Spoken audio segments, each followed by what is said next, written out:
Sun's truth was revealed on why they went and pursued big man Nick Richards on the day that they were able to trade Josh Okogie's contract. And we're going to be diving and looking at that. Plus, do we have some further implications that Matt Ishbia is continuing to want to make more moves with this Suns roster, even with giving up almost all the Suns draft capital? We'll be diving in and looking at all of that and more on this episode of Suns Digest. I'm Bruce Velez, and you guys have been absolutely fantastic showing your love and support on the channel, and it has been absolutely fantastic. We do want to let you know that it is Thursday, so you know what that means. The weekly stream is back, so come on by at 3 p.m. Pacific, 6 p.m. Eastern to break down everything about this Suns team. We'll look at them at their last week, why this trade is so significant for this Phoenix Suns team, and diving into some more moves and answering your guys' questions while looking forward to the Suns in the future. But without further ado, let's dive into today's video. Make sure to grab that snack, and I hope to catch most of you guys at that stream. But like I said, yesterday we saw a big transaction with the Phoenix Suns, and this was huge. And we had a video breaking down the Nick Richards deal in the initial reaction. But today we're going to be looking at kind of why the Phoenix Suns went and made a move like this and how it could realistically really help them for the future. So let's dive in and let's look at this. Like we mentioned, we all know that the Phoenix Suns made a massive trade yesterday when Shams Charania dropped this bombshell on us in the afternoon where Nick Richards was sent to the Phoenix Suns alongside a second round pick for Josh Okogie and 3 seconds. And I feel like the Hornets sending a second round pick kind of got lost in translation with this trade, including to myself when I was first reading it. But then after looking at the details, I obviously figured it out. And we got those details courtesy of Bobby Marks. I did break this down on the editor's note. But like I mentioned, the Suns are giving up the 26th Denver second, the 2031st Denver second that they acquired in the Oso Ighodaro moves for moving back in the draft. And they also use their 2031st Phoenix second as well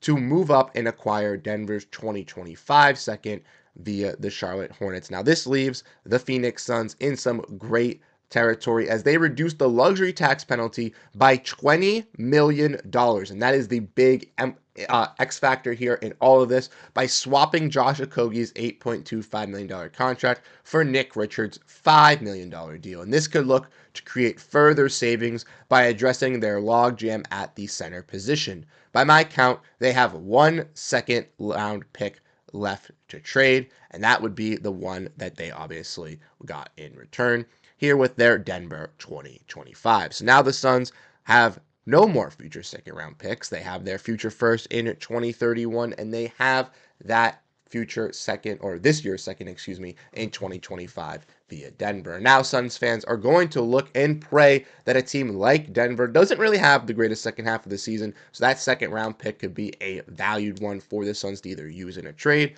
or use to secure a nice steal of a talent like they did similarly with a guy in Oso Ighodaro this season. But the main X factor with making a move like this for the Phoenix Suns, in my opinion, was obviously those luxury tax savings. If we want to look at the salary cap from this team, we already know that they're already still in the second apron. They're still strapped up in there. But the goal of making these moves at the deadline by Matt Ishbia is to relinquish this team from being in the second apron. They already have Durant, Beal, and Booker making $50 million, or right around so. Nurkic making around 18.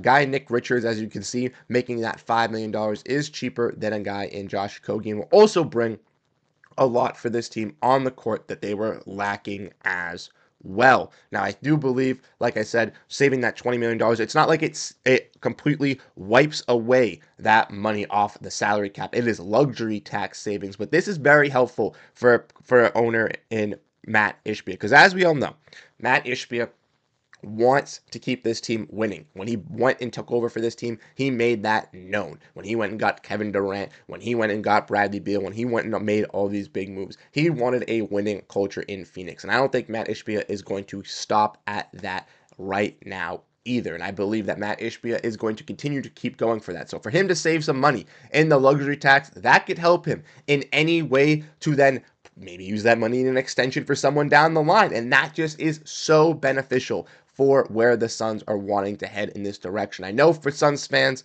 it's really, really tough that the second apron is now hitting when we have an owner that wants to spend the money, and it obviously is very frustrating, but I think this is a very key telling tale. Now, obviously, Nick Richards, what he's going to bring on the court is some great tenacity as a interior defender. I'm really looking forward to see what he can bring. He's been a fringe starter for the Hornets for the last, I don't know, year and a half to 2 seasons with Mark Williams dealing with injuries anyways, and he's been able to hold his own in those roles. And I was watching the Suns Jam podcast late last night, went out before I went to bed with Suns Geek and Aussie Suns fan as well, where they were, kind of going in on all of this, and they brought up some fantastic stuff when diving into Nick Richards, looking at his per 36 stats and saying how he is just, really, really solid in those numbers, and if he can give that for the Suns, then that's all we're asking for if you want to look at those stats, and I want to say shout out to them because they brought a fantastic breakdown on all this Nick Richards stuff as well, so definitely go check them out. If you watch me, you definitely go watch them.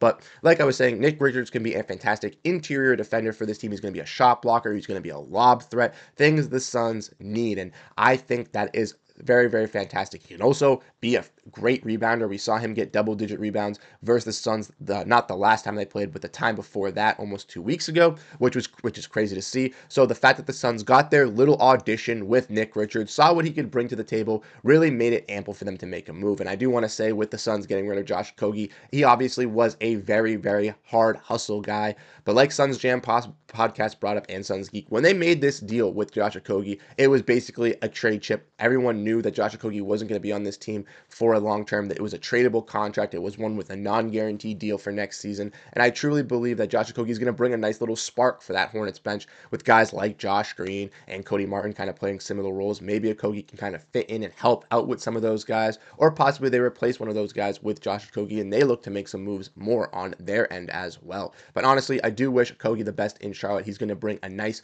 warming culture to the new city with Charles Lee, their new head coach, who has, been a fantastic head coach. Even if the record doesn't show it, he's going to build a nice culture. And I think Okogie could be one of those building blocks for that if the Hornets do proceed to keep him. But I want to talk about Nick Richards, talk about that stuff. I think it is key for the Suns, and ultimately, I think it opens them to make more moves. And I want to know your thoughts. Let me know what you think down below in the comment section on your initial thoughts on this move. But like I was saying, is there more coming with this Suns team? And I truly think there is, because if Matt Ishbia is saving some money with this $20 million, I best believe that Matt Ishbia is going to want to do something with this money and do something with this roster. Like we said, the Suns are still, after this move for Nick Richards, not all their issues are solved. Yes, they still got an interior presence, but what are they going to do with Jusuf Nurkic's contract? Are they still going to look to offload him? Rumors came out that obviously the Suns were looking to trade Nurkic for Richards at first, but the Hornets did not want Nick Richards, or did not want Jusuf Nurkic, and would not take any draft capital that the Suns were willing to add onto it to acquire Jusuf Nurkic's contract, which is making it very difficult for the Suns, as he is viewed as a negative net asset, and he's obviously receiving DNPs and coming off the bench. I ultimately think that the Suns will try to exhaust all options with Jusuf Nurkic, but maybe straddle to obviously keeping Jusuf Nurkic this season and just having him come off the bench with Nick Richards, still having some solid rebounding with Oso Guardado and Mason Plumlee, with them obviously looking to move Nurkic in the offseason with him being an expiring deal. I do think that the Suns fans should keep their eyes on some other players as well on this roster, as Grayson Allen has been a great shooting player and scorer for this team last year and this season, but I do believe he will have some value as his skill set is very, very widely regarded across the NBA as a sharp shooting wing. And I think if the Suns want to make any more moves, maybe moving a guy like Grayson for some extra draft capital could push that narrative a little bit further. I don't see the Suns obviously moving off of any of their rookies, maybe a player in Bol Bol or Tyus Jones, all depending what the Suns really want to do. They need to get extra draft capital and they want to pursue what we'll get into a little bit. Then maybe they'll go and move a guy like Tyus Jones. Maybe they'll move a guy like Bol Bol. Bol Bol hasn't really been playing, and I know a lot of Suns fans want to see him play, including myself. But I think when I say this, all Suns fans agree. We just want to see Bol Bol play. And I think if he played for any other franchise, would be rooting and supporting him any other way. So why don't we give him that opportunity and let's still go get that guy Duop Reith for a guy in Bol Bol. But like I was saying as well, Nick Richards has yet to join the Suns, but will most likely make their debut for them on Saturday in his game at Detroit. But the Suns could also pursue a guy in Jimmy Butler, as we've mentioned and kind of broken down before. The Suns are still looking to move off Bradley Beal's contract. He's still coming off the bench. And I don't think that's still the long-term solution. So if the Suns look to move of guys like Tyus Jones, Grayson Allen, Bol, maybe to get some other draft capital, you could see that extra draft capital being used to acquire a player in Jimmy Butler, because Jimmy Butler is meeting with the Miami Heat owner. I know I said Pat Riley was the owner. I'm not last in a previous video. I messed up. Pat Riley is the GM, but obviously I was speaking really fast. But Jimmy Butler is meeting with the owner on Friday to discuss obviously everything. And I think that we'll get some further stuff building on that Jimmy Butler front. And I know a lot of Suns fans don't want to talk about the Jimmy Butler stuff. They're kind of sick of it. I understand as well. I'm a little bit sick of it as well. I kind of am in the motion of, is it going to happen? Let it happen. If it's not, we're getting no developing new info. But I just wanted to kind of plug that in because I still think it's a possibility that the Suns could go and still pursue Jimmy and still look to make more moves, even if it's not Jimmy, on the wings with guys like Allen, Jones, and Bol's contract. But I want to know your thoughts down below in the comment section, what you guys ultimately think about the Suns saving some money, getting a guy in Nick Richards, and ultimately what other moves they could possibly make, as this is signifying that they could still be out on the strike to better their roster. As we all know, it still needs some improvements. But like I said, we'll be going live once again tonight at 3 p.m. Pacific, 6 p.m. Eastern. So if you want to come by, have some fun, hang out, and discuss the Suns, this is the place to do. So make sure we will be having a good time. But like I said, you guys have been absolutely fantastic, and I'll catch you guys in the next one. Have a great rest of your day, and go Phoenix Suns. Peace out, everyone.